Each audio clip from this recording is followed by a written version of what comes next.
근데 이 특허 말고 실용신안, 네. 디자인 상표 얘들도 꼭 같이 얘기를 해주시는데 그렇죠. 실용신안은 어떤 건가요?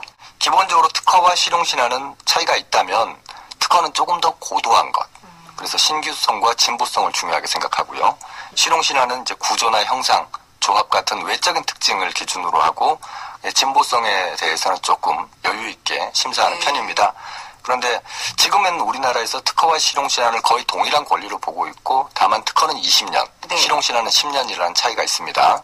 근데 이렇게 얘기하니까 잘 구분이 안 되네요. 예. 특허는 유형의 것, 무형의 것도 전부 다 등록을 받을 수가 있고요. 네. 실용신안은 유형의 것만 대상으로 하고. 그러니까 이제 우리가 저런 이야기 많이 들어보셨을 거예요. 비즈니스 모델 특허. 네. 요거는 특허로만 출원해야 됩니다. 비즈니스 모델 실용신안은 없는 거죠. 그렇습니다. 네. 그러니까 무형의 실용신안은 없는 거고요. 그리고 똑같은 유형, 그러니까 물건을 내가 발명했다. 그러면 실용신안으로 출원을 해도 되고 특허로 출원해도 되는데 똑같은 거를 특허로 출원했다가 거절받는데 네. 그걸 실용신안으로 되면 등록받을 수가 있어요. 약간 미묘한 수준 차이가 있습니다. 예. 그래서 물건의 구조적인 어떤 특징을 개발했다면 실용신안으로 출원하는 게 더 안전하다. 왜냐하면 특허와의 차이는 20년이냐 10년이냐의 차이일 뿐인데 요즘 특허가 20년간 써먹는 특허가 거의 없거든요. 그래요. 예. 그래서 저는 제 주변 사람들이 궁금하다고 물어보면 실용신안을 권하는 편이고요.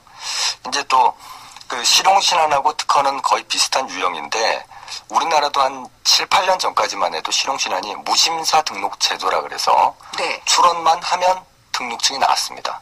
그래요. 예. 그러니까 증을 벽에다 걸어놓고 영업을 하는 거죠. 네. 그래서 이제 폐해가 많이 생겼어요. 90년대 후반에 벤처기업들 한참 그렇죠. 버블이 있을 때 네. 그때 증 걸어놓고 투자도 받고 그랬는데 실제로 심사를 해보면 가치가 없어서 거절이 되는 그런 경우가 있었거든요. 그런 구멍이 있었군요. 예. 일본은 현재도 무심사주의입니다. 그래서 일본 같은 경우는 실용신안을 거의 1년에 몇백 건도 출원하지 않는 걸로 알려져 있고요. 이제 그런 문제들을 보완하기 위해서 우리나라에서는 특허가 동일하게 저희 나라에서 대략 아마 7, 8년 전에 실용신안법이 좀 개정이 됐습니다. 그렇군요. 예, 특허와 실용신안. 네. 그리고 이제 이 산업재산권, 특허 실용신안 외에 디자인하고 상표가 있는데요. 네. 그 사람들이 디자인권, 이게 이제 예전에는 의장 등록이라고 했어요. 아, 맞아요. 네, 많이 들어보셨을 거예요. 네. 의장 등록, 그러면 이제 그 어떤 그림, 어떤 형태에 대한 디자인을 등록을 받는다라고 생각을 해서 야, 그거 모양만 조금 바꾸면 돼. 네. 피해갈 수 있어. 이런 이야기를 많이 하시는데 그 여러분들 아시겠지만 2012년도 삼성과 애플의 특허 소송이 있었죠. 네. 그래서 대략 10억 4,900만 달러를 배상하라고 판결이 났었는데 우리 돈으로 1조가 넘는 돈입니다. 근데 그중에 상당 부분은 디자인 특허 때문이거든요. 그렇군요. 예. 그러니까 디자인 특허라 그래서 그냥 뭐 모양만 바꾸면은 피할 수 있다 이렇게 생각하면 안 되고요. 큰 틀에서 네. 그 독창적인 아이디어의 핵심을 어떤 판단 기준으로 삼는다는 거죠. 알겠습니다. 예. 그러면은 상표는요?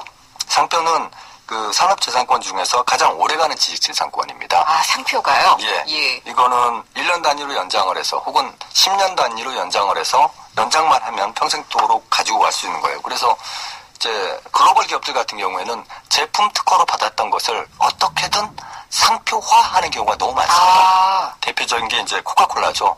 예. 코카콜라는 병 모양을 입체 상표로 등록을 받아서 지금은 이제 로고와 병 모양까지도 상표로 등록을 받았고요. 그렇군요.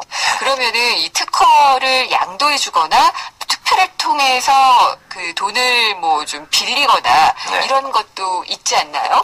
예, 그렇습니다. 그래서 제가 이제 특허, 재테크 이런 이야기를 하는 거는 이게 특허를 해서 돈을 버는 것이면은 재테크라고 말하기가 힘들죠. 네. 그건 사업이니까요.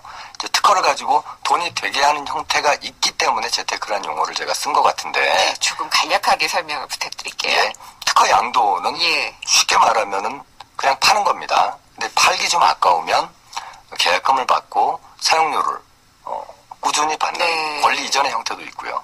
그리고 이제 최근에는 IP 금융이라고 해서 특허의 가치를 평가해서 마치 부동산 담보처럼 특허를 담보로. 예, 특허를 담보로 질권 설정을 하고 돈을 빌려주는 방식인데요. 네. 이거는 이제 뭐 금융기관, 정부에서 권하고 있는 금융기관들을 통해 가지고 네. 지정된 가치평가기관을 통해서 가치를 매겨 가지고 대출을 해주게 됩니다.